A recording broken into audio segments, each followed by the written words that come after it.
I'd like to begin by invoking very briefly the memory of Philip Watts, who was a dear friend and has left an important legacy, I think, here at Columbia. For those of you who don't know Phil, or did not know Phil, he's someone who embodied what I would like to refer to as Etienne's ethos. In fact, I'd like to dedicate this talk to Etienne's ethos, because Etienne Balibar has not only been one of the most important contemporary thinkers across the board, but he's become an extremely prominent thinker, while at the same time embodying his thinking in a theoretical practice of a very, very rare sort that breaks in every way possible with the routine hierarchies, the individualist vainglory, and the cults of personality of standard academic life. In short, exactly, we're consecrating the end of Etienne's ethos then with our talk of this. There are three aspects of this that I would just like to highlight. One is that Etienne has always favored collective and egalitarian modes of intellectual interrogation. Secondly, he encourages autonomous work, even when it goes against the supposed words of the master, precisely because there is no master. And thirdly, he remains constantly open to new vantage points and the possibility of revising deep-seated assumptions. Now, the talk that I will present today is inspired precisely by this ethos because I have been one of the people who have interpreted the with in the title of this conference in an autonomous fashion, meaning that we already saw in the roundtable earlier, some people think with Balibar by working through his texts. Other people think with him by articulating a more or less autonomous intellectual project. I've gone out of my way in my talk not to cite the work of Etienne Balibar a single time. However, anyone familiar with his work, particularly the work of the last 10 years, will constantly hear his footsteps. The work is part of a broader project that I've been now exploring for the last 2 years on revolution, and I'll say a bit about that in the conclusion. The talk is approximately 30 minutes, and it's demarcated by 4 different section headings in order to keep all of you on pace. The first is called Declarations, or How to Say What You Do Not Mean. One of the remarkable features of many of the modern political declarations in the Atlantic world, as has been incisively demonstrated by the various and sundry interventions after their publication, is precisely the fact that they do not mean what they say. More precisely, there is a retroactive clarification of meaning through social struggle, as we will see, that reveals that these declarations did not mean what they will have appeared to have said. They speak of freedom and equality of all men by invoking what appear to be transcendent values and axiological absolutes. However, these have been demonstrated to be immanent principles specific to particular communities. And in spite of the rhetorical garb of universality, it was largely understood at the time that not all human beings were men, not all persons were members of a people, not all inhabitants of a territory were included within the declaratory we. This breach between what is said and what is meant functioned as a crucial gap in the archipolitical foundation of modern law and politics, as an opening that simultaneously allowed for the construction of ostensibly universal discourses and provided unique leverage points for critically dismantling or forcing them. Consider, for instance, the well-known second sentence to the American Declaration of Independence, quote, "We hold these truths to be self-evident, that all men are created equal." There's, of course, nothing self-evident about this claim. The first term in the statement, we, appears to implicitly refer to all of the citizens of the 13 colonies, since the entire document is presented as the unanimous declaration of the 13 United States of America. However, the we is later explicitly identified as the representatives of the United States of America. The part is thus speaking for the whole, and this slightly clandestine metonymy equally pervades the first truth that is declared: all men are created equal. It is the Creator, we learn, who endows all men with the same unalienable rights of life, liberty, and the pursuit of happiness. This reference to the sovereign of sovereigns, to the laws of nature and nature's God, particularizes the we as the people living within Christendom.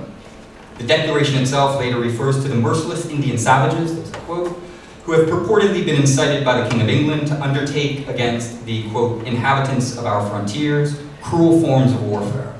It goes without saying, i.e., it is so socially self-evident that it does not need to be explicitly stated that these heathen savages fell outside the purview of equality.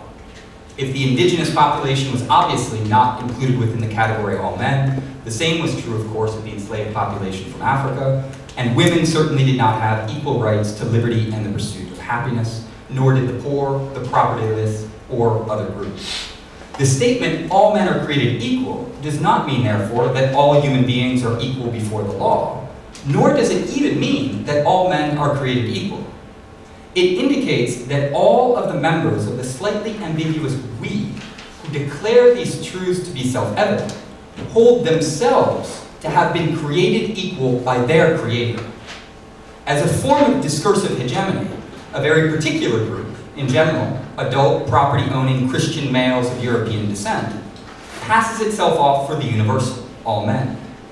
In declaring the equality of all, the authors of the Declaration of Independence did not mean what they appear to have said. This discursive hegemony, as we will see, is not simply a logical apport or a generative contradiction. It is the problematic construction site of a singular universal.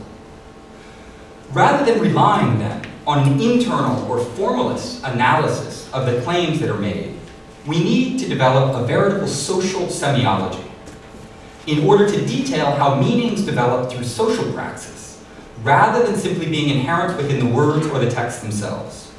It's important to recognize in this regard the extent to which much of modern political vocabulary was, and arguably still is, saturated with an implicit distinction between what we might identify as the universal and the particular. In the late 18th century, for instance, it was generally understood that all men did not mean all individuals, that the people did not actually mean everyone. The social signification of these terms grounded them in particular communities. If these groups were in fact often understood to be universal, it was insofar as they included everyone that truly mattered. It is in this sense that the universalist discourse of declarations such as this did actually mean what they said for certain sectors of society.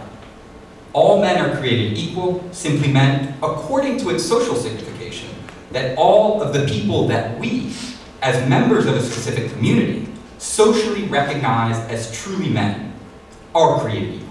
Hence, there is a geographic specificity to the universal.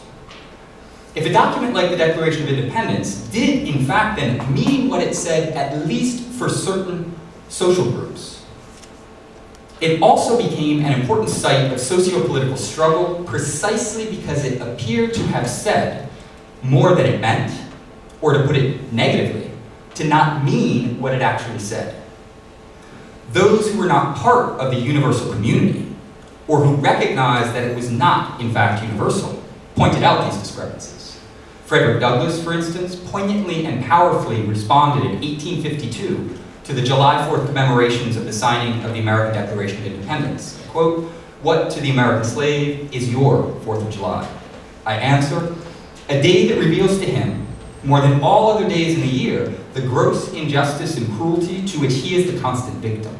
To him, your celebration is a sham, your boasted liberty and unholy license, your shouts of liberty and equality, hollow mockery, a thin veil to cover up crimes which would disgrace a nation of savages. There's not a nation on earth guilty of practices more shocking and bloody than are the people of the United States at this very hour," end quote. In forcefully demonstrating that what is said is not meant, Douglass squarely situates his reader in front of the social realities and hence the deep political meanings operative in the Declaration. What is called equality before the law presupposes a deep-seated but tacit inequality before the law. Stated equality actually means inequality. I'm going to jump over a brief discussion then of the passage in the Declaration of Independence that did directly address the question of slavery in Jefferson's original version that was excised from the final published version, in order to move on to section 2 entitled Pluralizing the Plural, Revolutionary Redeclaring. The battle over words has been a crucial part of modern revolutionary political struggle. Defining terms like men, we, citizen, equality, liberty, and revolution itself has not simply been a semantic endeavor or a lexical conundrum. Such acts have deep and far-reaching socio-political consequences and are often questions of life and death. Since words make law, Louis de Fontaine claimed in a revealing statement in October 1789, it is words that govern men, end quote.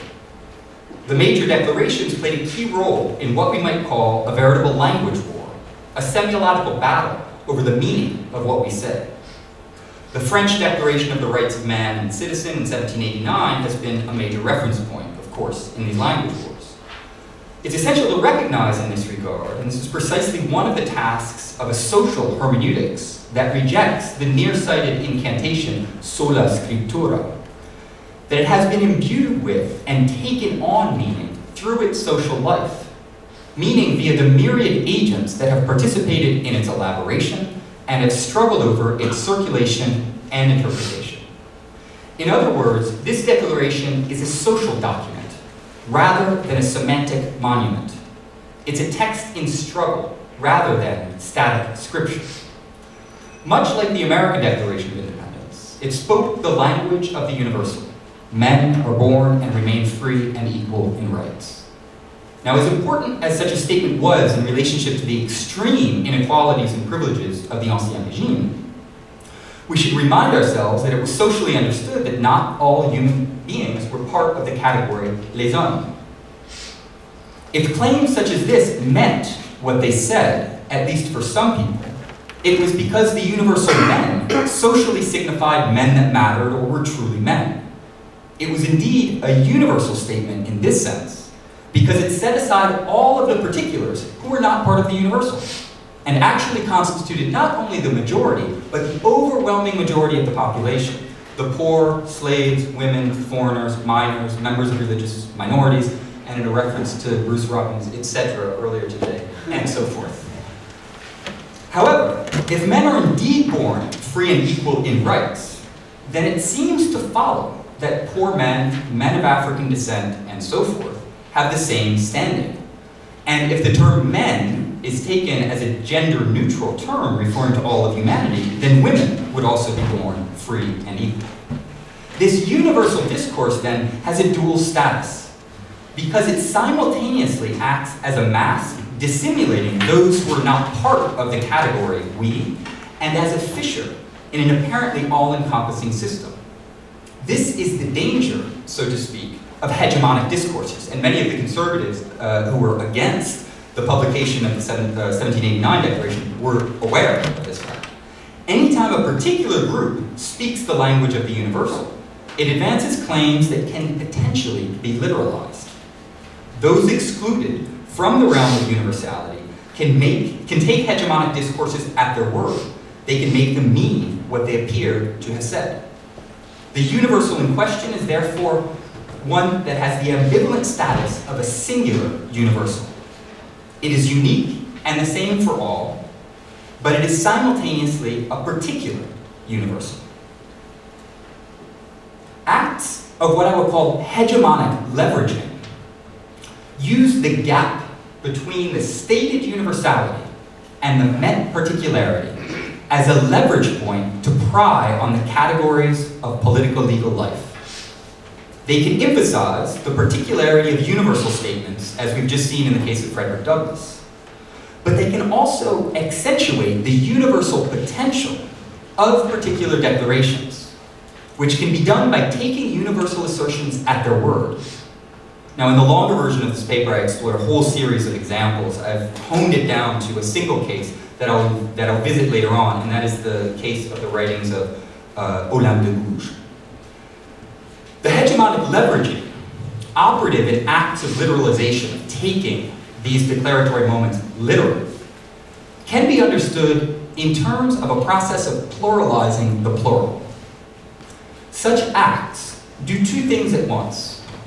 On the one hand, they reveal that the plural, the we, was in fact a singular plural, since the we is a particular we, the people a specific community. But on the other hand, they seek to pluralize the existing plural by prying open the realm of the we in order to introduce more and different beings in contemporary vocabulary to pluralize it. Now, this does not mean that they simply seek to make extant structures more accessible to individuals who have been excluded. It is that they, at least in their more radical forms, call into question the archi-political undergirding of political life. And by archi-politics, I mean very precisely the foundational and normalized structures that organize and shape the very realm of politics. Archi-politics, in this sense, is the basis of political reality, the starting point for the very activity of politics. It determines such things as who qualifies as a political subject and who is constitutively outside of this domain. Any critical inquiry into the status of archi-politics thus simultaneously calls into question politics itself. It is for this reason, among others, that the act of pluralizing the plural must not be reduced to a simple case of increased inclusiveness. As the oxymoronic expression itself suggests, since the plural is already plural, there is no need to pluralize it, at least within the operative political framework. So there's something inherently illogical about saying that the we should include more of the we, in short. It's in this sense that pluralizing the plural is inherently illogical for the given archi-political framework. It's like trying to fill a glass that is already full. It not only makes no sense, but it's destined to create problems. For what it ultimately seeks to do is to disrupt the deep logic of politics, the very givens of political reality, by making irrational claims, such as that the poor, African slaves, religious minorities, or women should be included in the category all men. The act of pluralizing the plural is not, therefore, simply a matter of reforming existing institutions or opening them to other people. It is about examining and attempting to radically reconfigure the deep-seated foundational structures that regulate political practice as we know it. Now, I'm going to, again, exercise a long development on a series of examples drawing on Robespierre and Babeuf's reactions to the 1789 Declaration and the extent to which it created an economic aristocracy, and then as well an examination of 4 very important works that were all published in the years during which the 1789 Declaration was in effect, and all engaged with the question of women and the status of people of African descent. Thinking here of the work of Condorcet, Olympe de Gouges, Mary Wollstonecraft, and von Hippel in Germany. In order to jump then to my next section, which is entitled Breaking the Sound Barrier, or Transforming the Aesthetic Horizons of Dissent.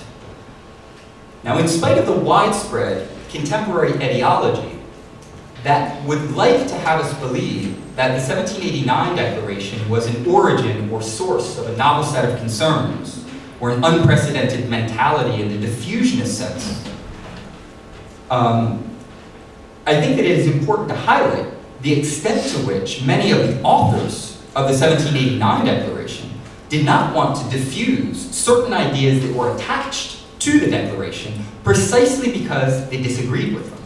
They wanted to defuse them rather than diffuse them. Now, among the myriad examples, I'd like to take a single instance that illuminates multiple facets of a struggle that I'll come to identify as that of announcing the inaudible. And this will also give a bit of concrete specificity to the more general kind of philosophic claims that I've made thus far. It's the case of Olympe de Gouges, well-known revolutionary woman at the end of living in France at the end of the 18th century. She had been a tenacious advocate of social reforms for the poor, the liberation of women, and the abolition of slavery, all of this prior to 1789. In fact, she explicitly recognized that she'd taken up the voice of the inaudibles by having the audacity to speak out amidst the general silence of the Ancien Régime. Quote, "I did not wait in order to express myself thus for the age of liberty. I asserted myself with the same energy in a time when the blindness of despots punished such noble audacity." She was speaking for and as those who had no right to rights, who were constitutively excluded from the political legal realm by the very sensory framework of its archive politics. Now, with the publication of the Declaration of the Rights of Man and Citizen, numerous actors, including Olympe de Gouges, recognized the unique opportunity to promote the audibility of their claims or amplify their voices. Since the Declaration had said more than it meant, it created a hegemonic space of leveraging between the universal and the particular that could then be appropriated for various ends. It provided something like an Archimedean point, meaning a fixed referent in the social field in the form of a legitimated public discourse on the freedom and equality of all. This could be used not only to pluralize the plural, but also to transform noise into speech, or even meaningful speech, by lending audibility, comprehensibility, or amplification to statements that were often inaudible, incomprehensible, or silenced prior to 1789. In saying more than it meant, the Declaration of 1789 unwittingly opened space for the actualization of other forms of meaning.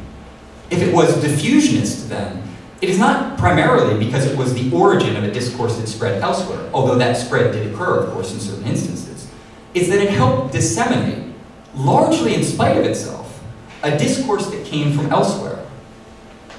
One of the crucial strategic questions for those advocating for the poor and the dispossessed like Olympe de Gouges is, how do you express a claim that is largely inaudible or ignored as senseless? One of the powerful strategies that she then mobilized consisted in beginning with these publicly recognized universal declarations. These were identified then as powerful aesthetic converters, capable of conveying the noise and indistinct chatter of archive political struggle into zones of audibility and even comprehensibility. By speaking the language of one's oppressors and showing how it can be taken to mean exactly what it appears to have said, it was possible to quote-unquote make sense out of appeals that risked being taken as nonsense. The 1789 Declaration was thereby recognized as a sensible converter in the double sense of the term.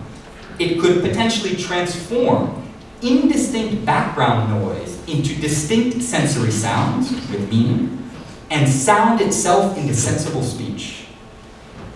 Now, since meaning is socially negotiated, and there's not a single sensible order in a given society at a specific point in time, but rather a plurality of aesthetic registers, we should not mistakenly assume that there's simply one horizon of audibility, or for that matter, a straightforward binary opposition between noise and sound.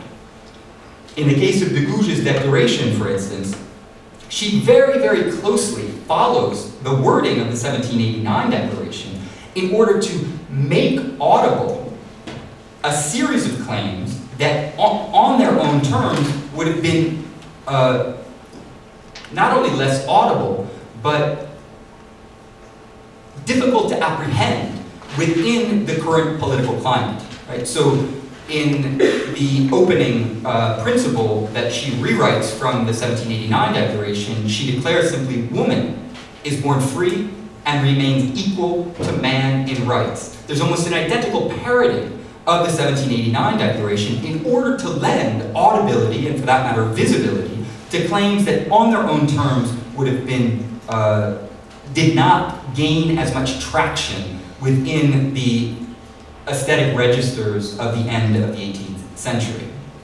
Now, what I'd like to turn to in the fourth section is a slightly different strategy of using existing vocabularies and publicly sanctioned statements in order to give voice to something that appears inaudible. Rather than redeclaring the statements of prominent political figures in order to either reveal the particularity of universal claims or literalize them for the sake of pluralization, there's another form of declaration to which I would like to turn, which is equally capable of breaking the sound barrier. That is the declaration of war. Toussaint Louverture's Camp Tourelle Declaration, which he issued to the blacks of San Domingo in August of 1793 is just such a declaration. I read, "Brothers and friends, I am Toussaint Louverture. Perhaps my name has made itself known to you. I've undertaken vengeance. I want liberty and equality to reign in San Domingo. I'm working to make that happen. Unite yourselves to us, brothers, and fight with us for the same cause." End quote.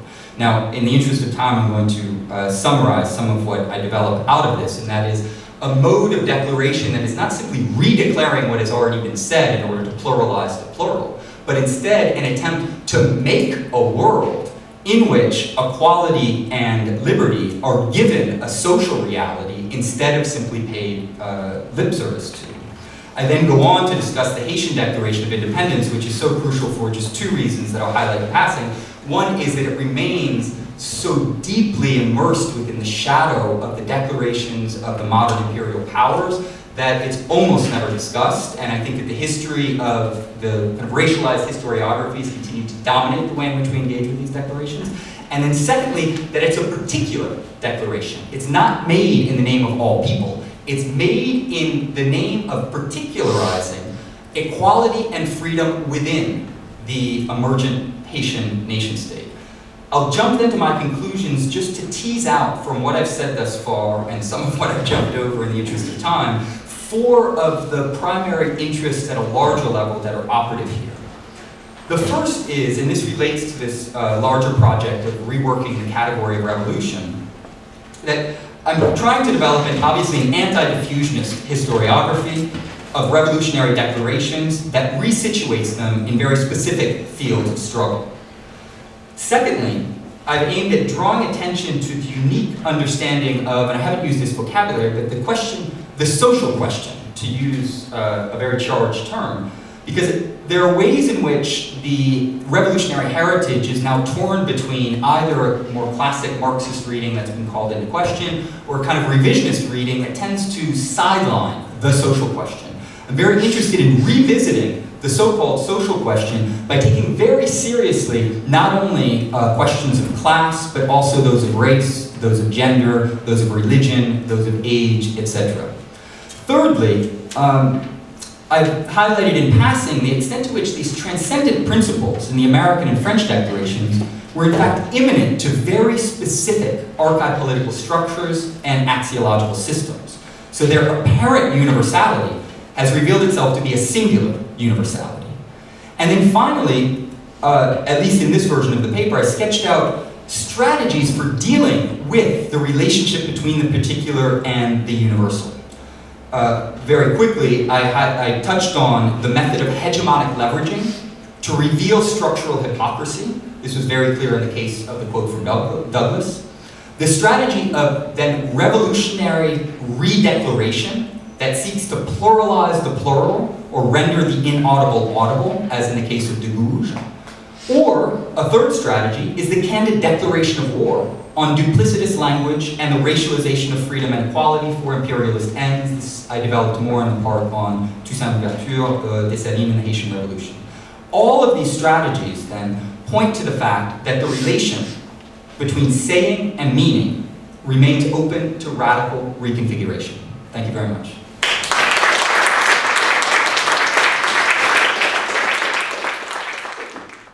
For the American Declaration of Independence, you use the term Christian, and for the 1789 Declaration, you use the term religious minority. I think in neither instance was there explicit or implicit an exclusion of non-Christians in the American sense, and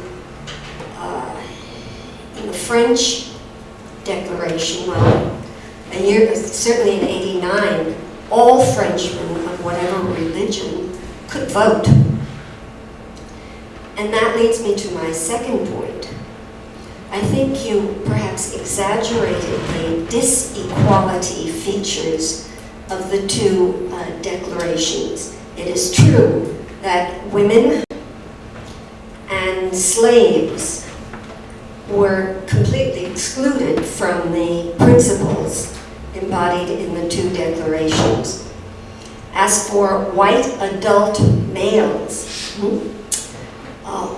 all were equal before the law, but not equal in terms of political rights. So that the disequality has to do with their access to and exercise of political power apart from their standing before the law, the exercise of the law. Thank you very much. The first question concerning the religious element to these declarations, the Declaration of Independence is inscribed within references to the Creator, and the implicit exclusion of the savage Indians, I think, is, well, it's not only implicit in the document, it is explicit in the very behaviors of the history of the United States in relationship to the indigenous population. And so I do think that the American Declaration is very clearly inscribed within a religious horizon that it identifies quite clearly. And I wouldn't know how to read that out of the American Declaration. There's the direct reference to nature's God in the opening of the Declaration of Independence. Regarding the French Declaration, of course, one of the major debates in the right after the publication in 1789 was the status of Jews, who were not included within. I mean, there was a pull between the Jews from the South, which were generally considered to be of a different status than the Jews from the East, and so even within the Jewish population of France, there were polarizations, if you will. But the question of religious minorities was immediately a very, very crucial question in France as well. And so I don't think that we can take either of these declarations as being somehow secular or open to all faiths or something along those lines. Regarding the second question, I think that you're absolutely right to insist on the distinction between civil rights and political rights, and that there are different modalities of equality, and that we have to be sensitive to them. One could argue, for instance, that women did have certain political rights within the United States and within France at that point in time, but not full political rights. And that within the parameters of inequality, there are different types of structural inequality. Given the timelines, the time restrictions, I didn't really have time to go into that. But one thing that I would like to insist on is that in France, of course, there was the crucial distinction between active and passive citizenship, which created an aristocracy, an economic aristocracy. I mean, this is the vocabulary of Robespierre and Babeuf in material that I had to jump over. And poll taxes that excluded the poor. In America, you had a very, very similar phenomenon, and the poor were not only disenfranchised through the political system that was eventually set up with the American Constitution, but also through the very mechanisms, and we see this continuing today, in which it's very difficult for the poor to get to polling stations, to participate in the institutional framework that is set up. And so, while I recognize the importance of highlighting these things, I don't want to then say that, well, yes, there was indeed simply equality before the law. I think it's a much more complex historical portrait that needs to be drawn. Just a question. I'm curious to know, I don't know if you read the book of Art and Negri Declaration. If you read this book, what do you think about the enunciation implemented by this book, the distinction that they make? Hart and Negri's Declaration. Yes, about that, the reading of this book. Yes, no, I did read Declaration. There would be a lot to say about it. I am somewhat skeptical about the identification of new forms of subjectivity as being, there's a real dedication on the part of Hart and Negri to making strict historical delimitations, and I think that a more robust historiography would call radically into question many of the delimitations that they want to use in order to then launch claims about the kind of nature of the contemporary world. I could say a lot more about that, but it's a vast subject. If you compare the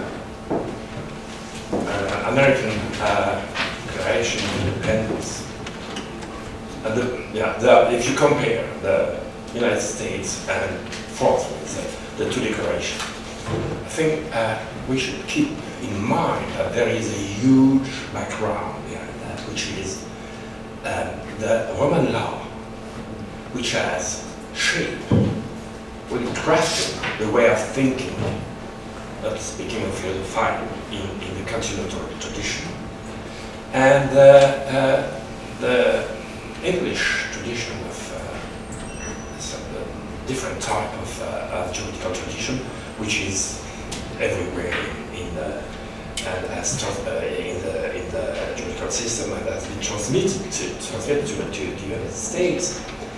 And it's interesting it's very interesting because the Roman law, because it was first also jurisprudential, was theorized very early in the tradition, and the English tradition was formulated later in the common law. So it's more the British or Northern Europe, European tradition is more about the precedence, about pragmatism in the decision. So the whole spirit is different, and we can see that in the case of United States in its history, when Texas, California, all the West became part of the federation of the United States. In the Mexican, you were interesting analysis of the different, what is declared, what is really understood under the declaration, what is excluded. In all the native, as they say, the indigenous, were considered in the Mexican juridical system as citizens, as part of the legitimate part of the population. They lost that status when they became part of the United States. And the Supreme Court has to decide in 1912 whether they deserve the right to be considered as possible citizen or not. And they decided that not yet. So that is interesting to see. In both cases, well, the discrimination was there, the exclusion was there. But in one case, officially, you could be considered as a possible citizen. In the other case, explicitly not. So I think it's a huge question. I think the three questions all together, Gabriel will answer the three of them afterwards.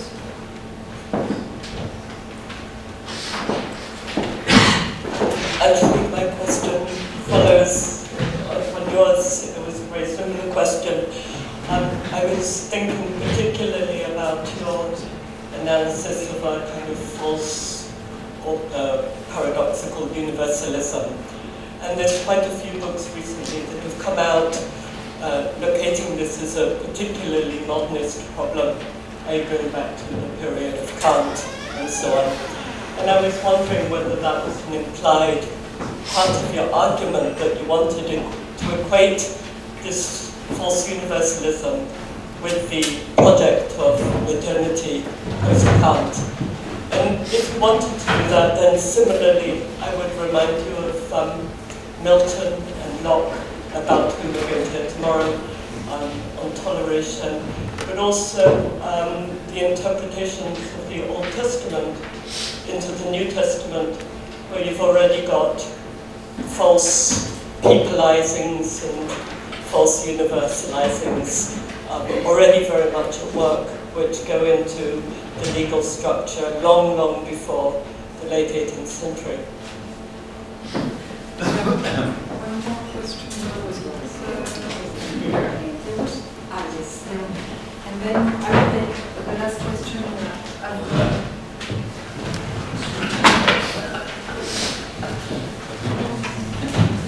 My question relates to the main claim that you're making. Basically, these declarations didn't mean what they said. And I'm trying to understand why you're drawing that kind of distinction or pointing to that gap between utterance and meaning. Partly because I'm not sure whether it really captures what was happening in the declarations. The critics of these declarations were furious precisely because their meaning was not clear. If you look at Jeremy Bentham's critique of the 1789 declaration, basically the critique is that this is very equivocal, the meaning is not clear, words with multiple meanings used instead of words that could have, simple words with one meaning. And he was basically saying that precisely because its meaning cannot be circumscribed and determined, this is a terrorist document. That's the language that he's using. And precisely because of that, it can give rise to insurrections, the kind of struggles that you're interested in. So I'm trying to understand why you see that meaning as circumscribed, as something, whereas they don't mean what they say, because the meaning is circumscribed. The we is a singular plural, it's a particular community, whereas the struggles are basically contesting that. Because the meaning, according to the critics, and perhaps according to these people in the struggles too, was very ambivalent and open to different interpretations. You're right. No, I just want to push a little more the issue of religion and the language of the Declaration of Independence, because, of course, you're right. It is the nature's creator. That's the language, and therefore, I think it would be absurd to say that it isn't there. But what is there is also not so simple. I think that because, first of all, we know that there was a variety of positions on the issue of religion. We know that in 18th century language of Enlightenment thinking, nature's creator is not necessarily religious, And I think that it would be useful for you to use the same language you used to answer the other part of the question by talking about that within conditions of inequality, there are various structures. There are multiple structures of inequality. I think the same applies to this category as well. So it's not so as to avoid the easy slippage from the fact that this this document is distinctly Christian. I should be able to resolve all these issues in the next minute or two because I'll try to be concise, but also hopefully say something with some content. Just taking the questions in order. Obviously, I absolutely agree that there are different legal heritages that are operative in the articulation of these various declarations. It's true that one thing that I'm interested in are modes of complex cultural geography that do not assume that there are linear tracks leading from, for instance, one nation state back to one particular tradition, or for that matter, back through the history of an individual nation state. And one thing that I didn't develop here is the very close correlation between the American Declaration and the French Declaration because of Lafayette's involvement in the American War, his friendship with Jefferson, the fact that Jefferson himself had provided comments on the first version of Lafayette's declaration that then was one of the source points for what would eventually become the Declaration of 1789. And so I'm trying to develop a notion of cultural geography that complexifies the story to a certain extent, which doesn't mean at all that I disagree with the comments that you shared with us. I think that these are threads that need to be pulled out and parsed in various ways. Concerning the second question of false universalism and whether or not it's directly related to a project of modernity, I'm very skeptical of the language of modernity in general, and I think that it's founded on historiographical logic that is highly, highly problematic. It presupposes something like an epical configuration or a spirit of the times, and I've gone to great lengths in some of my own work to try to show that what we need is a logic of history that takes geography seriously, so there's not just one time like modernity, there are different times in different locations, and takes social stratification seriously, so that in the same time and at the same place, there might not be the same things going on. So we need a kind of constellational conception of historical transformations that doesn't fall into these very simplistic claims such as we're in the postmodern world or the era of globalization or things like this. Thirdly then, about them not meaning what they said, the overall argument in this piece is in favor of a social semiology. What I understand by that is that meaning is not somehow inherent within words or within linguistic systems or formal structures. Meaning is precisely what is constantly negotiated and renegotiated through social praxis. So I was being somewhat polemical in saying they did not mean what they said, because through the course of the paper, what I try to show, and in greater detail in some of the passages that I jumped over, is that in fact, the status of what is said is always up to social reinterpretation. What's interesting about some of the strategies that I focused on is precisely that what they try to do is literalize these claims. Toussaint Louverture is very clear about it, and Aimé Césaire's description of Louverture's reaction to the French Declaration is crucial.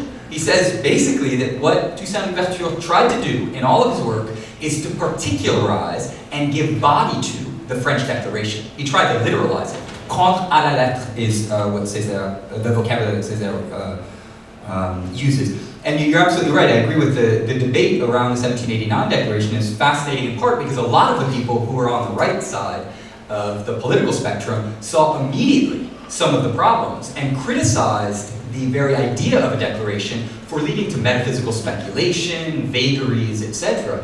And to a certain extent, one of the things that I'm saying is that, well, they were right at a certain level. Then finally, about nature's creator, I absolutely accept the invitation to think about this in terms that wouldn't immediately reduce these references to something like Christianity. I do think, though, that I'll have to develop a vocabulary that allows one nonetheless to specify that in the American case, the religious stakes were profound and very, very important.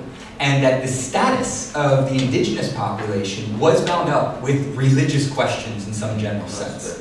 Again, in this case, as in the other cases, I think that if we have a variegated social analysis, there's never simply one position represented by the American government. There's a myriad of positions that manifest themselves in the plurality of political beings who are operating at one point in time.